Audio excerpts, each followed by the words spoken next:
Christi. Évangile de Jésus-Christ selon saint Luc. Gloire à toi, Seigneur. En ce temps-là, quand les parents de Jésus vinrent le présenter au temple, il y avait aussi une femme prophète, Anne, fille de Phanuel de la tribu d'Azer. Elle était très avancée en âge.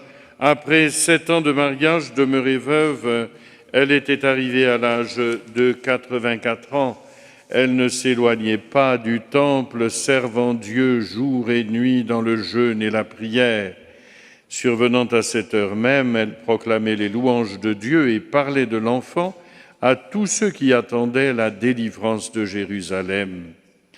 Lorsqu'ils eurent achevé tout ce que prescrivait la loi du Seigneur, ils retournèrent en Galilée dans leur ville de Nazareth.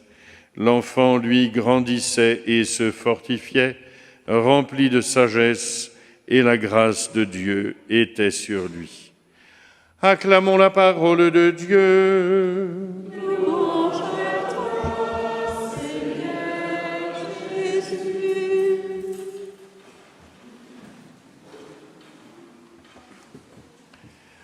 Lorsque Jésus vient dans le monde, il y a 2000 ans, il n'arrive pas au milieu d'un désert. Il vient dans un monde où il y a tout un réseau de prophétisme qui l'entoure.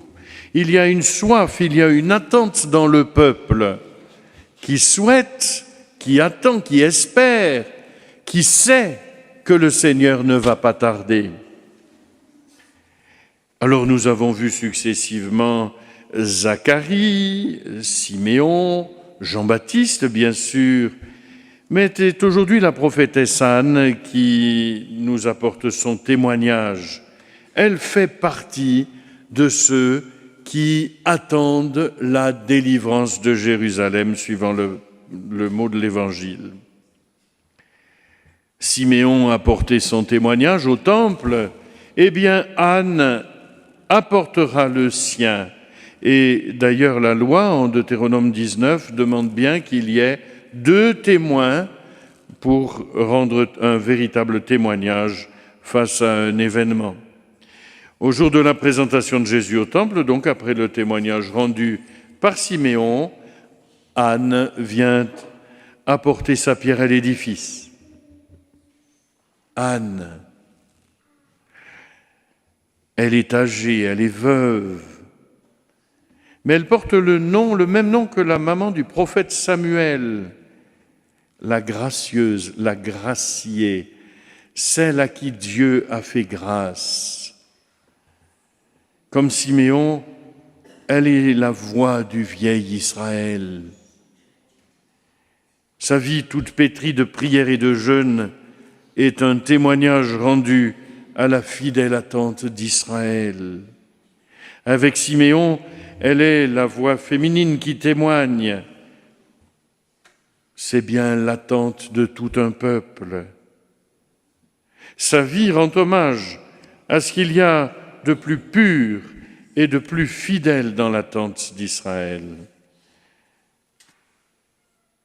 Et Jésus arrive dans le monde, à cette époque où toute la société vibre dans l'attente de l'avènement du Messie. C'est Jean-Baptiste, le dernier des prophètes, qui orientera cette attente du peuple vers Jésus.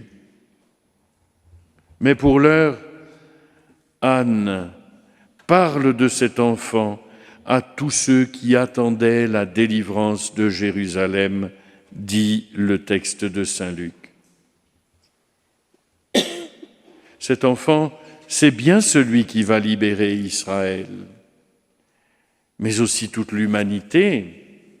Bien sûr, le peuple était en droit d'être libéré des Romains qui occupaient leur territoire. Le peuple aurait peut-être souhaité être libéré des faux prophètes ou des mauvais prêtres du temple. Mais non, Jésus va aller à la racine. Il va s'attaquer au pire ennemi, la mort. Isaïe l'avait prophétisé. Sur cette montagne, le Seigneur fera disparaître le voile de deuil qui enveloppe tous les peuples et le linceul qui couvre toutes les nations. Il fera disparaître la mort pour toujours.